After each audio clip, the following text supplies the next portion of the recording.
Assalamualaikum warahmatullahi wabarakatuh. Perkenalkan, nama saya Mirna Masitah dengan NIM 2110 6120 1117 dari kelas manajemen 2 semester 2 di Universitas Sumatera Barat. Baiklah, kali ini saya akan menjelaskan tentang materi pertemuan 1 sampai 14 aspek hukum dalam bisnis dengan dosen pengampu Muhammad Hendra, SEMM. Materi yang pertama yaitu pengertian hukum, tujuan dan sumber hukum, kodifikasi, norma dan hukum ekonomi dalam kehidupan sehari-hari.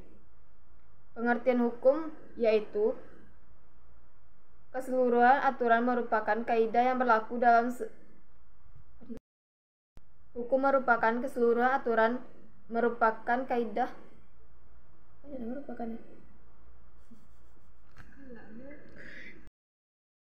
Pengertian hukum.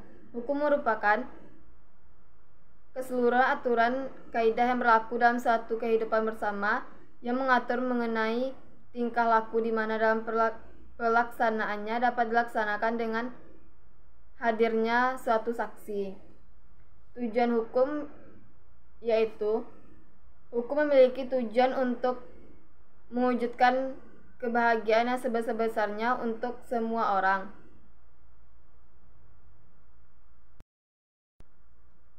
Pengertian ekonomi. Ekonomi adalah ilmu tentang asas-asas produksi, distribusi, dan pemakaian barang-barang serta kekayaan.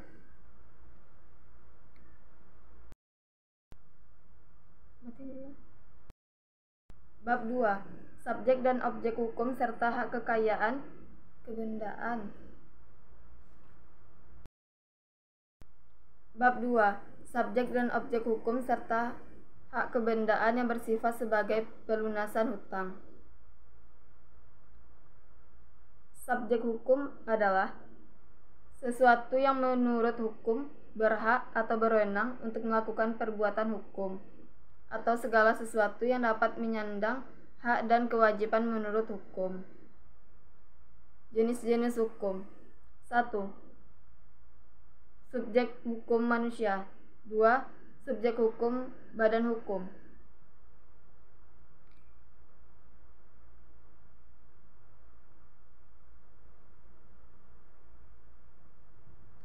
Subjek hukum badan hukum adalah suatu perkumpulan atau lembaga yang dibuat oleh perkumpulan atau lembaga yang dibuat oleh hukum dan mempunyai tujuan tertentu. Macam-macam badan hukum. 1. Badan hukum privat adalah badan hukum yang didirikan berdasarkan hukum sipil atau perdata yang menyangkut kepentingan banyak orang di dalam badan hukum tersebut. Contoh, PT, koperasi, firma, dan lain-lain. 2. Badan hukum publik adalah badan hukum yang dibentuk oleh yang berkuasa berdasarkan perundang-undang yang dijalankan secara fungsional oleh eksekutif atau badan pengurus yang diberikan untuk tugas itu. Contoh, lembaga-lembaga pemerintah, bank-bank negara, dan lain-lain. Bab 3. Hukum perdata yang berlaku di Indonesia. Pengertian hukum perdata. Menurut Prof. Sebekti dalam buku Pokok-pokok Hukum Perdata dalam arti luas adalah meliputi semua hukum pokok uang mengatur kepentingan perseorangan.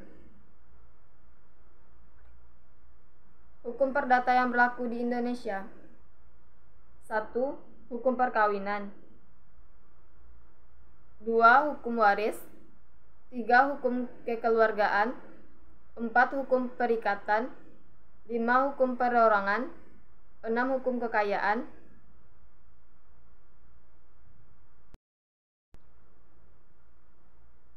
Hukum perkawinan yaitu menurut Undang-Undang Nomor 1 Tahun 1974. Hukum waris. Hukum waris merupakan suatu hukum yang mengatur peninggalan harta seseorang yang telah meninggal dunia diberikan kepada yang berhak seperti keluarga dan masyarakat yang berhak. Hukum kekeluargaan juga termasuk di dalam hukum perdata yang mengatur perihal hubungan hukum yang timbul dari hubungan kekeluargaan, yaitu perkawinan serta hubungan dalam lapangan hukum, kekayaan antara suami istri, hubungan antar orang tua dan anak. Hukum perikatan merupakan hubungan hukum yang terjadi antara orang yang satu dengan orang yang lain karena perbuatan, peristiwa, atau keadaan. Hukum perorangan yaitu hukum yang mengatur tentang manusia sebagai subjek hukum dan tentang kecakapan untuk memiliki hak-hak serta bertindak sendiri dalam melaksanakan hak-hak itu. Hukum kekayaan adalah hukum yang mengatur benda dan hak-hak yang dapat dimiliki atas benda. Benda di sini adalah sebagai barang dan hak yang menjadi milik orang tua atau sebagai objek hak milik. Bab 4. Hukum perikatan. Hukum perikatan adalah suatu hubungan hukum dalam lapangan harta kekayaan antara dua orang atau lebih, di mana pihak yang satu berhak atas sesuatu dan pihak lain berkewajiban atas sesuatu. Perbedaan perikatan. 1. Obligation civilis atau perikatan perdata, yaitu perikatan yang mempunyai akibat hukum atau A. Obligation civilis atau perikatan perdata memiliki dua jenis. 1. Perikatan yang mempunyai akibat hukum. Yang kedua, yang tidak memiliki akibat hukum.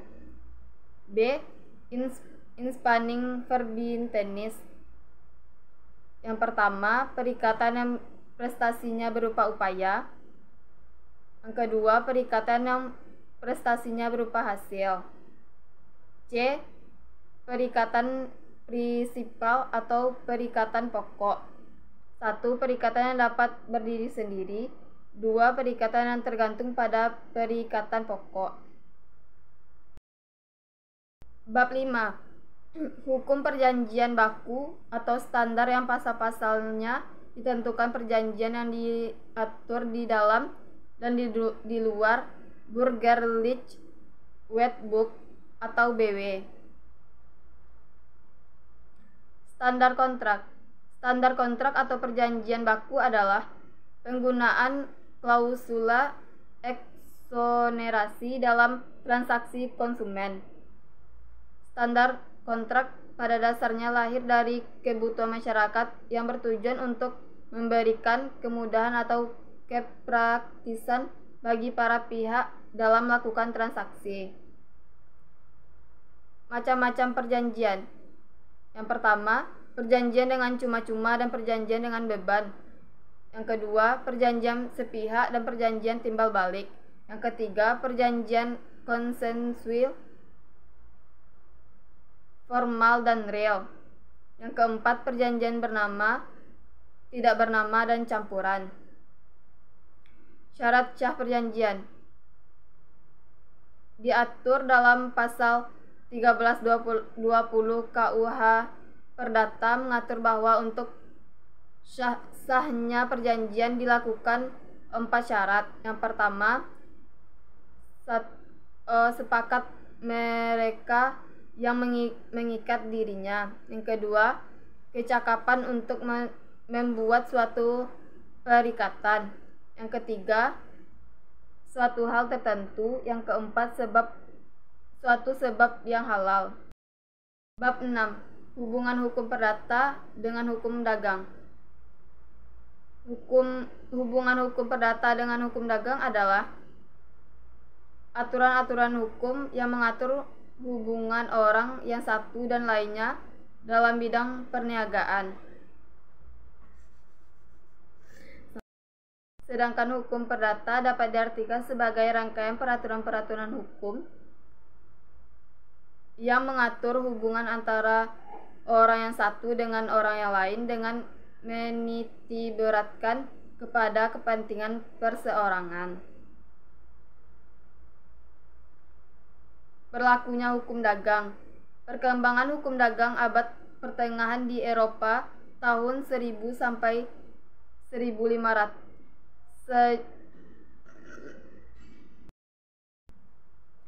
tahun 1000 sampai 15.000 di Italia dan Prancis setelah lahir di kota-kota sebagai pusat perdagangan.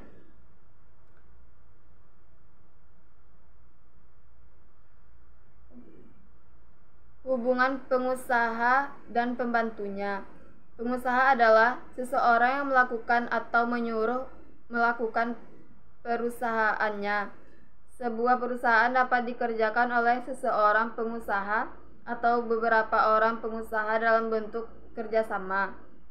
Dalam menjalankan perusahaannya, seorang pengusaha dapat bekerja sendiri atau dapat dibantu oleh orang-orang yang disebut pembantu-pembantu perusahaan.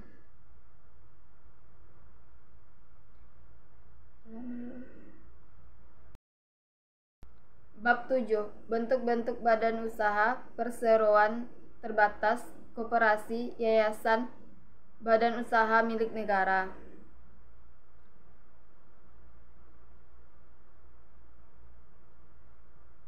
Bentuk-bentuk badan usaha. Badan usaha adalah kesatuan yuridis dan ekonomis yang menggunakan modal dan tenaga kerja untuk mencari keuntungan.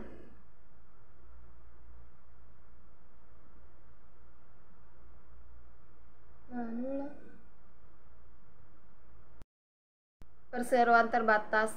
Perseroan terbatas adalah badan hukum yang didirikan berdasarkan perjanjian melakukan kegiatan usaha dengan modal dasar yang seluruhnya terbagi dalam saham dan memenuhi syarat yang ditetapkan dalam undang-undang. Ciri-ciri perseroan terbatas yaitu badan hukum memiliki modal dasar serupa saham, bertujuan untuk mencari imbal hasil, melaksanakan kegiatan usaha, dipimpin oleh seorang direksi, tidak dapat fasilitas dari negara.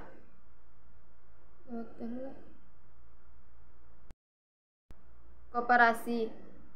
Pengertian koperasi yaitu perkumpulan ekonomi yang beranggotakan orang-orang yang memberi kebebasan keluar masuk sebagai anggota dan mengikuti aturan yang ada dengan bekerja sama secara kekeluargaan, menjalankan usaha untuk mempertinggi kesejahteraan para anggotanya. Bab 8. Wajib daftar perusahaan. Pengertian dasar perusahaan. Menurut pasal 1 Undang-Undang Nomor 3 Tahun 1982, daftar perusahaan adalah catatan resmi yang diadakan menurut aturan atau berdasarkan ketentuan undang-undang ini atau peraturan pelaksanaannya, dan memuat hal-hal yang wajib didaftarkan oleh semua perusahaan, serta disahkan oleh pejabat yang berwenang dari kantor pendaftaran perusahaan. Dasar hukum wajib daftar perusahaan yaitu Undang-Undang Nomor 3 Tahun 1982. Tujuan dan sifat wajib daftar perusahaan. Menurut pasal 2 UU WDP, tujuan daftar perusahaan. Menurut pasal 3 UU WDP, sifat daftar perusahaan. Kewajiban daftar perusahaan. 1. Berkedudukan wilayah NKRI. Pendaftaran dilakukan oleh pemilik atau pengurus perusahaan. Ketiga, salah satu dari perusahaan harus memenuhi kewajiban. Bab 9.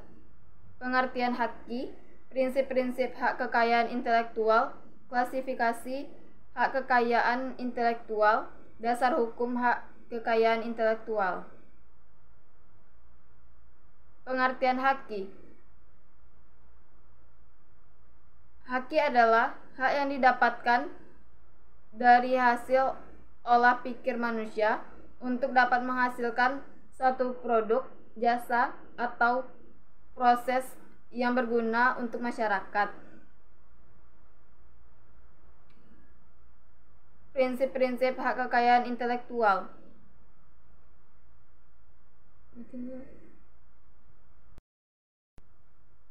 Prinsip keadilan merupakan suatu perlindungan hukum bagi pemilik suatu hasil dari kemampuan intelektual, sehingga memiliki kekuasaan dalam penggunaan hak atas kekayaan intelektual terhadap karyanya.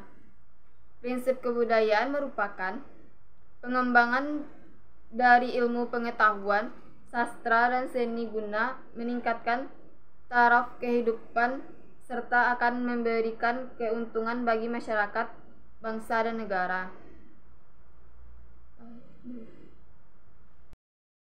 Bab 10. Hak cipta, paten, merek, desain industri, dan rahasia dagang. Hak cipta adalah salah satu bagian dari kekayaan intelektual yang memiliki ruang lingkup objek dilindungi paling luas karena mencakup ilmu pengetahuan, seni, dan sastra yang di dalamnya tercakup pula program komputer.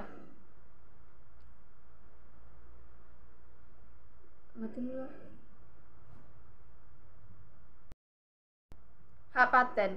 Hak paten adalah hak eksklusif yang diberikan oleh negara kepada investor berkat hasil invensinya di bidang teknologi dalam kurun waktu tertentu menjalankan sendiri invensi tersebut atau menyetujui kepada pihak lain untuk menjalankannya.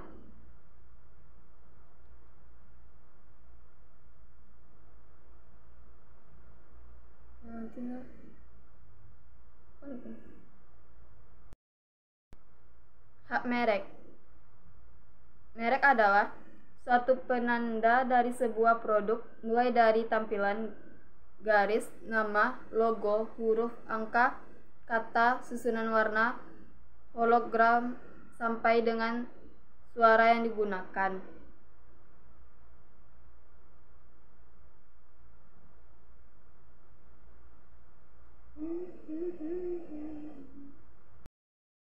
Bab 11.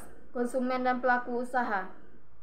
Konsumen adalah setiap orang pemakai barang atau jasa yang bersedia dalam masyarakat, baik bagi kepentingan diri sendiri, keluarga, orang lain, maupun makhluk hidup lain, dan tidak dapat diperdagangkan.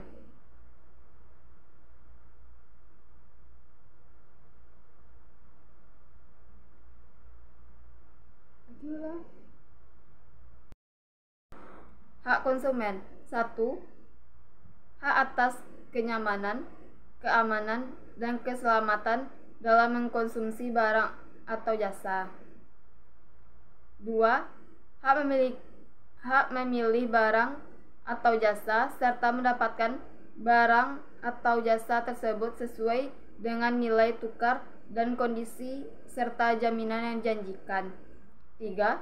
Hak atas informasi yang benar, jelas, dan jujur mengenai kondisi dan jaminan barang atau jasa. 4. Hak untuk didengar, dapat dan keluhan atas barang atau jasa yang digunakan. 5. Hak untuk mendapatkan advokasi, perlindungan, dan upaya penyelesaian sengketa perlindungan konsumen secara patut. 6. Hak untuk mendapat pembinaan dan pendidikan konsumen. 7. Hak untuk diperlakukan atau dilayani secara benar dan jujur serta tidak diskriminasi. Natif 8. Hak untuk mendapatkan kompensasi ganti rugi atau penggantian apabila barang atau jasa yang diterima tidak sesuai dengan perjanjian atau tidak sebagaimana mestinya. 9. Hak-hak yang diatur dalam ketentuan peraturan perundangan lainnya. Bab 12. Anti monopoli dan persaingan usaha tidak sehat serta kegiatan yang dilarang dan perjanjian yang dilarang.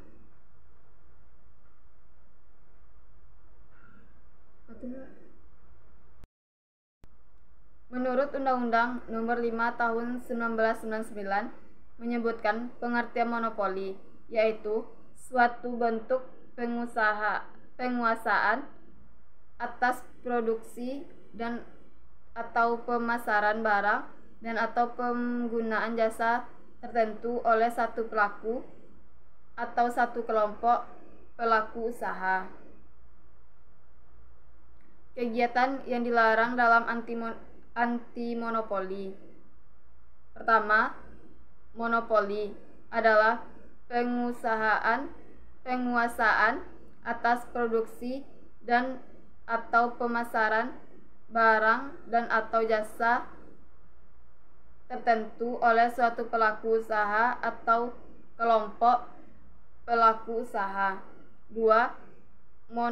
Monopsoni adalah situasi pasar di mana hanya ada satu pelaku usaha atau kelompok pelaku usaha yang menguasai pangsa pasar yang besar yang bertindak sebagai pembeli tunggal, sementara pelaku usaha atau kelompok pelaku usaha yang bertindak sebagai penjual jumlahnya banyak.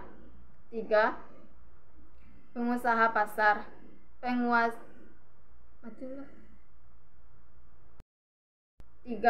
Penguasaan pasar. 4.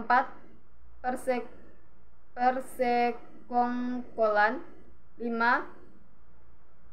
Posisi dominan. 6. Jabatan rangkap. 7. Pemilikan saham. 8. Pengambungan, peleburan, dan pengambilan alih. Bab 13. Undang-Undang Anti Monopoli dan Komisi Pengawas Persaingan Usaha atau KPPU. KPPU dalam melaksanakan tugasnya belum dapat berjalan secara efektif dalam penanganan kasus dugaan kartel terkait praktek monopoli dan persaingan usaha tidak sehat. Hal ini disebabkan KPPU tidak memiliki kewenangan melaksanakan penggeledahan dan penyitaan. KPPU juga seringkali terkendala dengan sifat kerahasiaan perusahaan dalam mendapatkan data-data perusahaan yang diindikasikan melakukan pelanggaran terhadap Undang-Undang Nomor 5 Tahun 1999 tentang larangan monopoli dan persaingan usaha tidak sehat. Bab 14. Pengertian sengketa, cara penyelesaian, dan perbandingan antara perundingan, arbitrasi, dan litigasi. Penyelesaian sengketa secara mediasi di luar pengadilan di Indonesia telah dikenal sejak dulu kala, karena sistem adat istiadat di Indonesia dalam penyelesaian suatu permasalahan selalu menjunjung tinggi musyawarah dan mufakat melalui lembaga forum adat masing-masing daerah di Indonesia. Secara yuridis, keberadaan penyelesaian sengketa melalui mediasi diatur dalam Undang-Undang Nomor 30 Tahun 1999 tentang arbitrasi dan alternatif.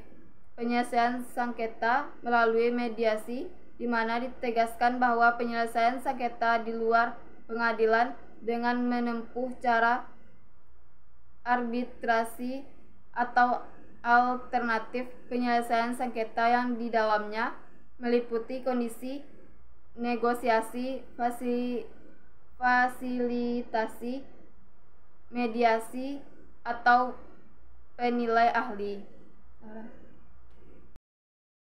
Baiklah, hanya itu yang dapat saya sampaikan. Jika ada kesalahan, mohon dimaafkan. Saya akhiri dengan wabillahi taufik wal hidayah. Wassalamualaikum warahmatullahi wabarakatuh.